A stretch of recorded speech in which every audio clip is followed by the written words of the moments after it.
or one of the questions is, do I really want to attract somebody by essentially being hard to get?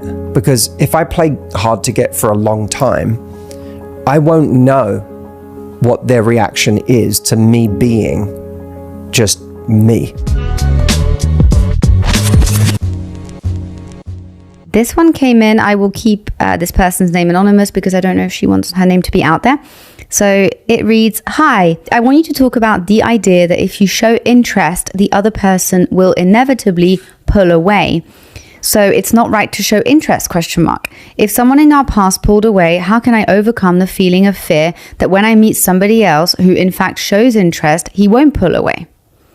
So gist of it is this idea, this story that if she expresses interest, that will drive somebody away and almost kind of, create an imbalance between in the dynamic. And so she's afraid of actually expressing interest in dating in general. Yeah. Well, it starts with an assumption, doesn't it? That if I show interest, they will pull away. And look, most of us have evidence for that at some point.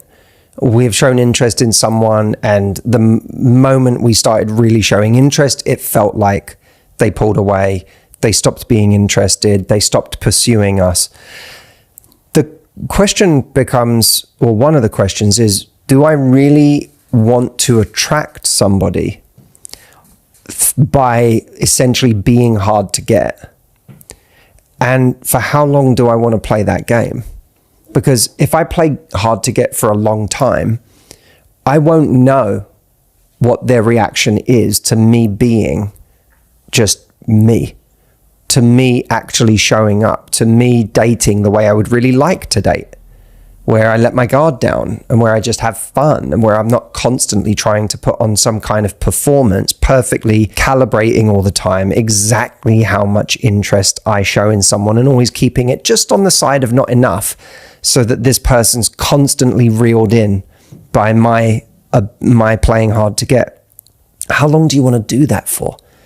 And it's also a really scary thing to get someone by continuously playing hard to get and then eventually getting them and not knowing what's going to happen when you actually decide to just be yourself. Yeah, that's so true. And I think as well, the realization that if you behave in unhealthy ways, such as playing games, playing hard to get, you're going to attract unhealthy people.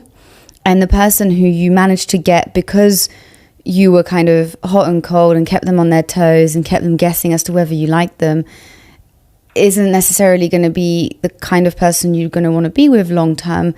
Really what you're looking for, if you are a secure person, you're looking for a secure partner, and secure people don't actually respond well to mixed signals.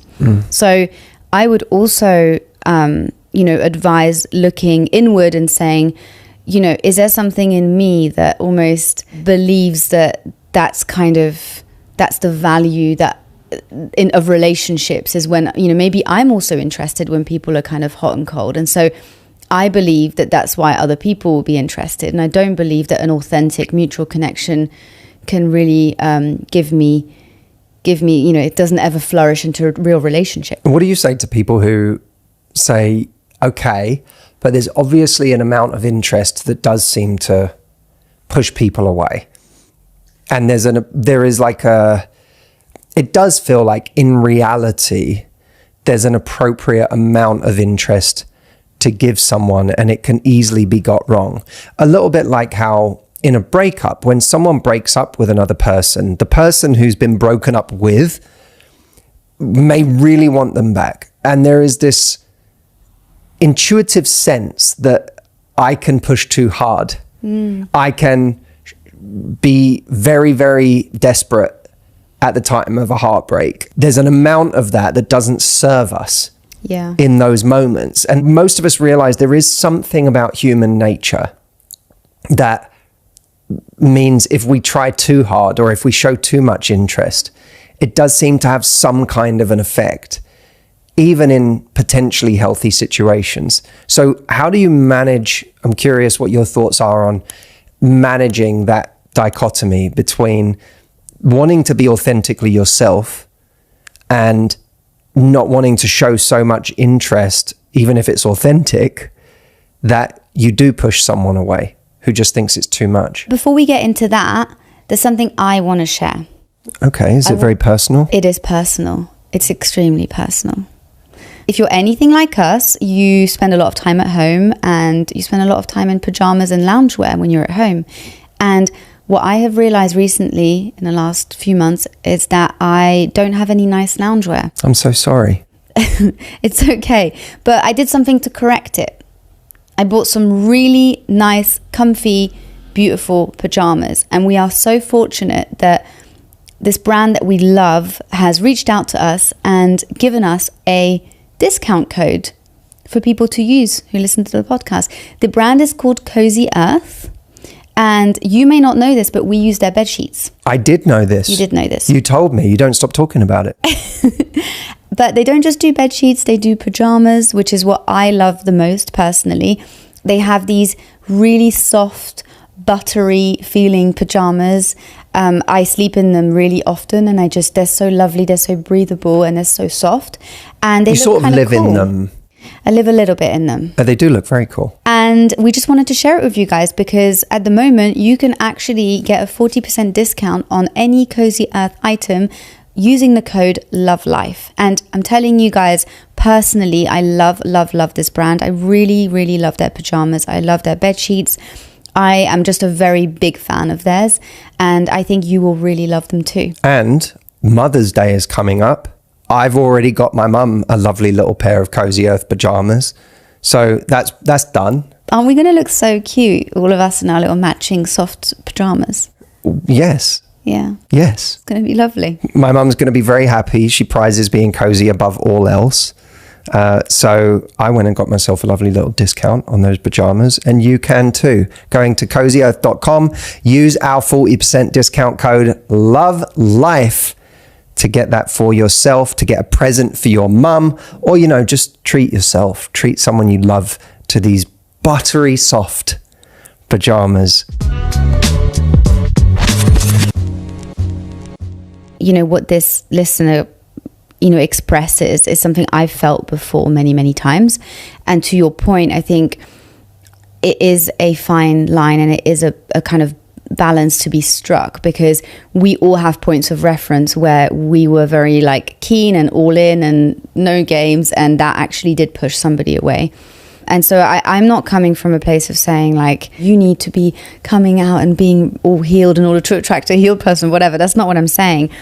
I think that there is a difference between letting somebody believe that you are all in so early on before that's even earned, that they start to question your value, and showing up authentically in a vulnerable and open way where somebody actually knows where they stand with you. But where they stand with you in the early stages of dating should actually not be in a very secure place. It's I like you, I like how this is going, I'm enjoying spending time with you, I like this about you, I enjoy this about you, but I don't know you.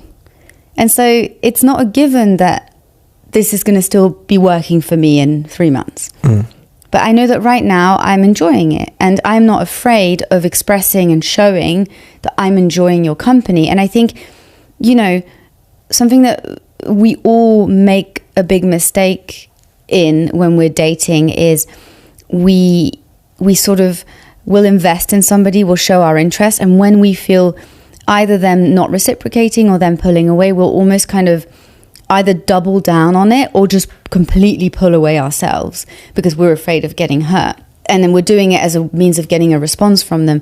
I think that it's kind of about going you have my attention for now and you have my interest for now. And if you start to show me that this interest of mine is misplaced and it's not actually found its right home, I'll take it away. And I won't do it to get a reaction from you. I won't do it to get you running back towards me. I'll do it because this isn't interesting to me anymore. And that's a really difficult thing to do. But I think that's kind of the that's the trick, right? That's the thing that we have to do. It's not about not showing that we're interested. It's about knowing when to withdraw when somebody's not reciprocating that interest. And that's I think whether or not somebody is emotionally unavailable or emotionally available, there is something very attractive about somebody coming in a very secure way and being conscious about how they kind of distribute their energy, and somebody who goes, well, you've actually shown yourself to not be somebody that I want to keep investing in, so I've pulled away. But it's okay. I don't resent you for that. I'm just not interested in this anymore. That's really attractive. Even if you're someone who's emotionally unavailable, that you're like, wait, what? Like, what do you mean you were just able to get over me in 5 minutes?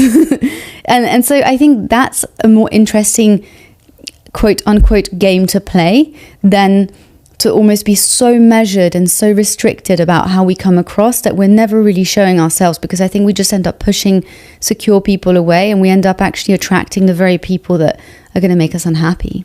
Yeah, because part of our charisma and our charm is showing interest. Like, that's part of what the fun of it is. People get to see the part of us that is having a good time. And actually, not to interrupt you, in the beginning of our relationship, you know, you and I did not have a linear path to a relationship, but what was always there was a very authentic and clear interest on both sides. There was never any doubt that we liked each other. There was never any, I'm not going to text you, I'm not going to tell you how I feel, I'm not going to, you know, like, there wasn't the commitment in the beginning, but the interest and the sort of expression of feeling was always present. I always remember when you borrowed a book of mine, and you noticed that there were words circled in the book. Do you remember this? No. Was this Devil in the White City?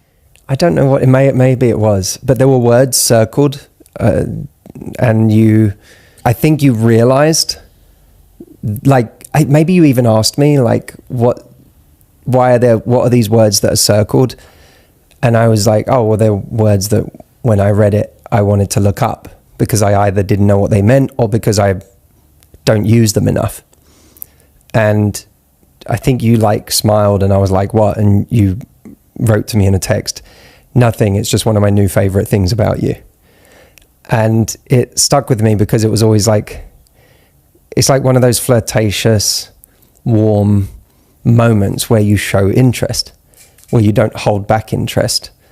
So yeah. I love that story. I didn't remember that. Yeah. But it goes to, it's just speaking to your point that it's not, you don't have to hold back. But you saying that isn't an indication of like, and now I've got her. Because if you, as you say, if I start being annoying or frustrating, or which you did, you would have your own reaction to that, which is to start to pull back yourself, which you did. Thank you so much for writing in. If you do want to write in, the email address is podcast@matthewhussey.com. May the 20th is an important date to put in your diary. I am holding a free live event to the world called Dating Made Simple, the no-nonsense approach to finding love in 2025 without settling for less. We are going to have over 10,000 people joining from all over the world. I want you to be one of them. If you're struggling in dating right now, if you're finding that what's on offer seems really, really depressing, if you find that people aren't willing to settle down, or they're not even willing to take dating seriously, and you feel like you are burning out in the process of trying to find love, this event is for you. It's on May the 20th. It's completely free. Bring your friends, bring your family. You can sign up for free at lovelifetraining.com.